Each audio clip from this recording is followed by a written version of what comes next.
بسم اللہ الرحمن الرحیم۔ کتاب الرسوم والبدعات، یہ کتاب ہے رسومات اور بدعات کے بیان میں۔ اس میں بدعت کا ایک بنیادی تعارف اس سے گزر چکا۔ بدعت کے لفظی معنی ہے،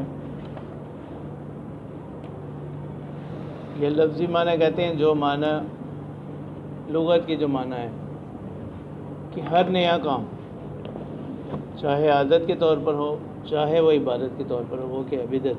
کوئی بھی نیا کام چاہے وہ عادت کے طور پر ہو یا عبادت، تو لغت کے اعتبار سے وہ کیا ہے؟ بدعت۔ دین کی اصطلاح میں، شریعت کی اصطلاح میں بدعت کسے کہتے ہیں؟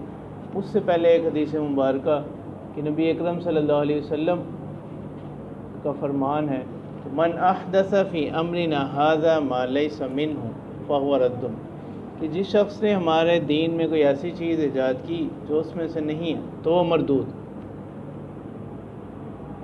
تو اس حدیث مبارکہ کی روشنی میں معلوم ہوا کہ جو کام کسی بھی اعتبار سے دین میں داخل نہ ہو، جو کام کسی اعتبار سے نہ تو کلی طور پر نہ جزئی طور پر، کسی بھی اعتبار سے دین میں داخل نہ ہو، اس کو کسی وجہ سے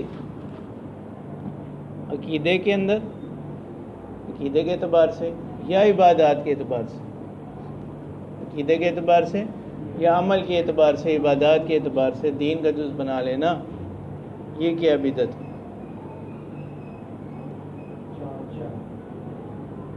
یہ آسان لفظوں میں ہم یوں کہہ سکتے ہیں کہ ایسے قیام میں کمی یا زیادتی کرنا جس کا ثبوت نبی اکرم صلی اللہ علیہ وسلم، صحابہ کرام رضوان اللہ علیہم، تابعین اور تبع تابعین سے نہ ہو، تو یہ بدعت کا جو ہے شرعی مفہوم ہے کہ ایسا کام کہ جس کی کوئی اصل پہلے سے موجود نہ ہو، کلی طور پر یا جزئی طور پر، اس کو دین کا جز بنا لینا، یہ کیا ہوگا؟ بدعت ہوگا۔ اب بعض حضرات نے اس کی دو قسمیں بیان کی ہیں، وہ لغوی معنی کے اعتبار سے۔ کس کے اعتبار سے ہیں؟ لغوی معنی کے اعتبار سے، کیونکہ بدعت کا لغوی معنی کیا تھا کہ نیا کام، چاہے وہ عادت کے طور پر ہو چاہے عبادت کے طور پر۔ تو اسی چیز کو سامنے رکھتے ہوئے بعض حضرات نے بدعت کی تقسیم کی ہے۔ گو کہ بعض حضرات نے اس کو پسند نہیں بھی کیا اس تقسیم کو، لیکن یہ ہمارے یہاں چلی آتی ہے تقسیم، بدعت حسنہ اور بدعت سیئہ۔ یہ جو تقسیم ہے نا، اس کے بارے میں یاد رکھو، یہ کس کے اعتبار سے ہے؟ لغت کے معنی کے اعتبار، نیا کام۔ تو وہ نیا کام جو شروع کیا، اگر اس کی اصل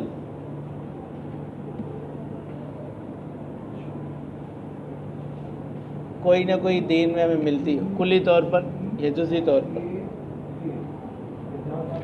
یا تینوں زمانوں میں اس کی کوئی اثر ملتی ہو، تو اس کو کیا بولتے ہیں؟ بدعت حسنہ۔ اور جس کا کوئی ثبوت نہیں ملتا،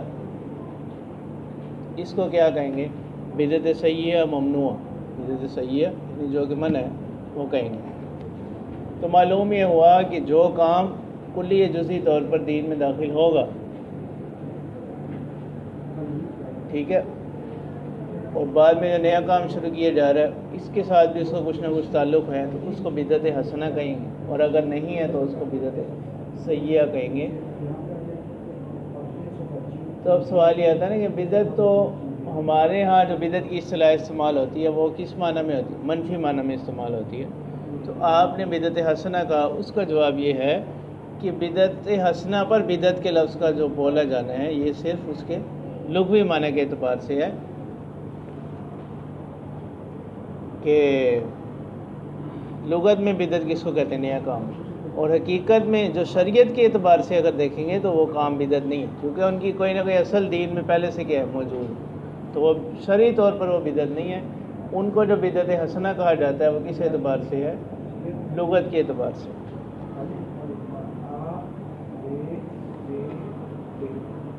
اب ایسی بدعت کے پھر درجات ہیں مختلف، کچھ بدعات تو جو ہیں وہ کیا ہیں؟ شرکی ہیں. جیسے غیر اللہ کو سجدہ کرنا، غیر اللہ کو سجدہ کرنا. اب غیر اللہ کو جو سجدہ کرنا ہے اس کی دو صورتیں ہیں. ایک تو یہ کہ سجدہ عبادت کیا جائے، تو یہ بھی ناجائز اور حرام ہے، کفر ہے. اور دوسرا ہے کہ سجدہ تعظیم کے طور پر کیا جائے. سجدہ کس طور پر کیا جائے؟ تعظیم کے طور پر. تو اس صورت میں بھی حکم دینے والا اور کرنے والا دونوں کیا ہوں گے؟ سخت گنہگار ہوں. یہ بھی حرام ہے. شریعت اسلامیہ میں یہ بھی کیا ہے؟ کسی کو بھی سجدہ کرنا عبادت کے طور پر تو کفر ہے، اور تعظیم کے طور پر یہ کیا ہے؟ حرام. اسی طرح قبروں کا طواف کرنا، قبروں کو سجدہ کرنا، یہ بھی جائز نہیں ہے.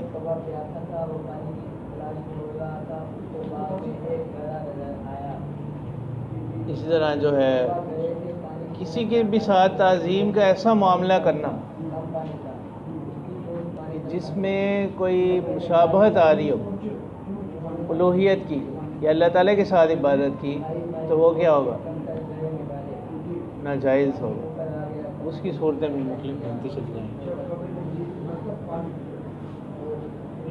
اب بعض لوگ یہ کرتے ہیں، وہ کوئی گاڑی وغیرہ لیتے ہیں یا کوئی اور چیز، اس کے ٹائروں پر نہ بکرا ذبح کرتے ہیں، وہ اس کا خون اس کے اوپر مل لیتے ہیں.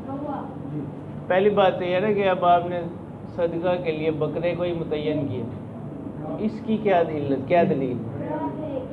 کہ سجدہ تو کوئی بھی چیز صدقہ کی جا سکتی ہے، اس میں خاص خون بہانے کو ہی ضروری سمجھنا، یہ بھی صحیح نہیں ہے. ٹھیک ہے، اس میں صحیح صرف اس حد تک ہے کہ چلیں اس نے جانور ذبح کیا، اس کا گوشت وغیرہ مساکین میں کیا کر دیا؟ تقسیم کر دیا. لیکن اس سے آگے معاملے کو لے جانا کہ اس جو ذبح شدہ خون، جانور کا خون ہے، اس کو گاڑی میں یا کوئی بھی چیز ہے، قیمتی چیز ہے، اس میں مختلف جگہوں میں لگانا، پھر کسی خاص جانور کے کسی خاص ہڈی کے اندر یا اس کی کھوپڑی کے اندر کوئی خاص اثر سمجھنا. ٹھیک ہے، خاص قسم کے کپڑے کے اندر کوئی اثر سمجھنا کہ اس کپڑے کی وجہ سے ایسا نہیں ہوگا، اس کپڑے کی وجہ سے ایسا ہوگا. تو یہ ساری چیزیں جو ہیں یہ کیا ہے؟ گناہ اور بدعت کے کام ہیں. ساری چیزیں کیا ہیں؟ گناہ اور بدعت کے کام. ہاں ویسے اگر کوئی کرتا ہے، مثلا کوئی کسی بیماری میں صحت یابی کے لیے وہ بکرا ذبح کر دیتا ہے صدقہ کے طور پر، تو اس میں کوئی حرج نہیں. لیکن اگر وہ اس کو ضروری سمجھتا ہے کہ خون ہی بہانا ہے اور خون ہی بہانا ہے، تو یہ کیا ہوگا؟ یہ بدعت ہوگا.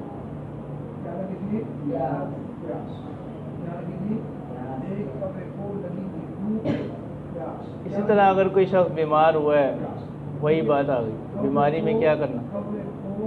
صدقہ کے طور پر کوئی بکرا وغیرہ ذبح کرنا، اس کے اندر کوئی حرج نہیں ہے. لیکن اس کو ضروری سمجھنا کہ جان کے بدلے جان، کیا کرنا؟ اس کو اس طرح ضروری سمجھنا کہ جو بیمار ہے اس کی جان کو خطرہ ہے نا، اس کی جان کے بدلے ہم کسی اور چیز کی جان دیتے ہیں اللہ کی راہ میں. تو اب شریعت کے اندر اس کا کوئی ثبوت موجود نہیں ہے، تو یہ عوام کی خود ساختہ کیا بدعت ہے.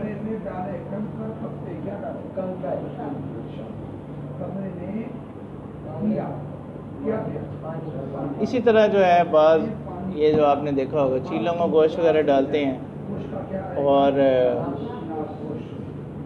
کہ اگر کوئی بیمار ہے اس کام کی برکت سے اس کو شفا حاصل ہو جائے، تو یہ چیزیں بھی محض خرافات ہیں، لوگوں کی بنائی ہوئی ہیں، ان کی کوئی اصل نہیں ہے.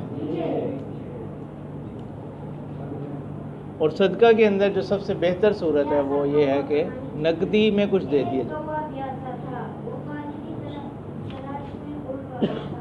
اسی طرح جو ہے وہ بدعات جو شرکیہ بدعات میں سے ہیں وہ یہ ہیں کہ کسی کام کے لیے خاص قسم کے عمل کرنا اور اس خاص قسم کے عمل کو ہی ضروری سمجھنے لگ جانا، تو یہ کیا ہوگا؟ بدعت ہو. جیسے اس کی مثال نے دی کہ بارش کے لیے کسی خاص مزار پر جا کر جانور ذبح کرنا اور اس کو ضروری سمجھنا، تو یہ فعل کیا ہے؟ بدعت اور نہ.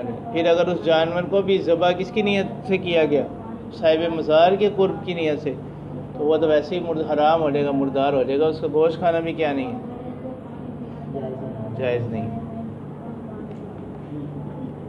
تو اس لیے جو ہے ان کاموں سے بچنا کیا ہے واجب، تاکہ انسان صحیح طور پر جو قرآن و سنت کی تعلیمات ہیں ان پر عمل پیرا ہو کر اپنی زندگی گزارے۔